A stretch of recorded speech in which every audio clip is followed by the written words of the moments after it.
Hello everyone, my name is John and I'm from Chicago, but I'm coming to you from Guadalajara at the Roof Backpackers Hostel. I'm going to be talking about one of my favorite foods in Guadalajara, and it's called the Torta ahogada. It's really special to this region, and it's really difficult to find it outside of Jalisco in Guadalajara. So the first thing I'm going to talk about is the bread. So this bread is really special because it's so hard. It's kind of like a French baguette that's been sitting out for a while. The reason this works in Guadalajara is because Guadalajara is like a desert. The temperature is really hot and the climate is very dry, so it doesn't get smushy after a few days. The next most important part is the meats. Now this is just pork. It's really basic, but when it's mixed with all the other ingredients, it has a really great flavor.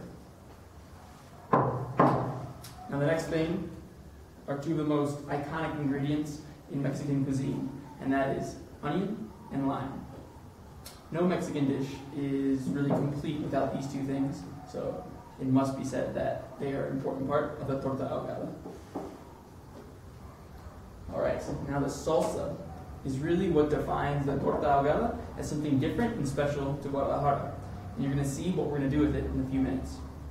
This salsa is not spicy. It's more like a tomato soup with a little bit of a kick to it. But the other salsa that we're going to be using for the real spice is this little guy. As you can see, it has a lot more of a strong red appearance, and the flavor is also really powerful. You have to be careful, add a little bit at a time so that you don't overwhelm yourself, because I've cried for quite a while after putting too much in. Alright, so now we're going to assemble it all together. Alright, now let's put this all together. So we have the torta with the meat inside of it, the salsa, the spicy salsa, onions, and limes. So the first thing I'm going to do is put some of these onions into the salsa. And then throw in some limes. Make sure you take out the seeds first, because if not, you'll have some unpleasant surprises as you're eating this thing. Alright. Now the salsa. You just want to put a little bit at first, figure out exactly how much you can take. Because while it doesn't look so menacing, it's actually really quite powerful. Alright, this is the exciting part. So the torta ahogada means the drowned sandwich. So what we're going to do is drown this little guy.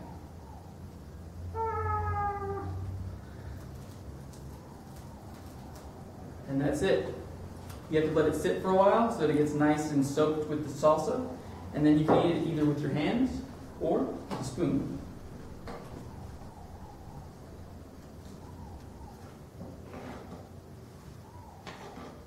Alright. Bon appetit.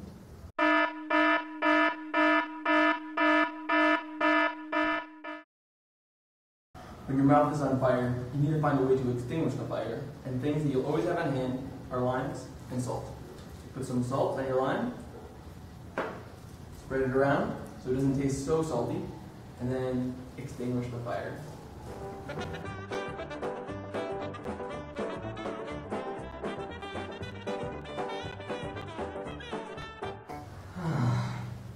That was good.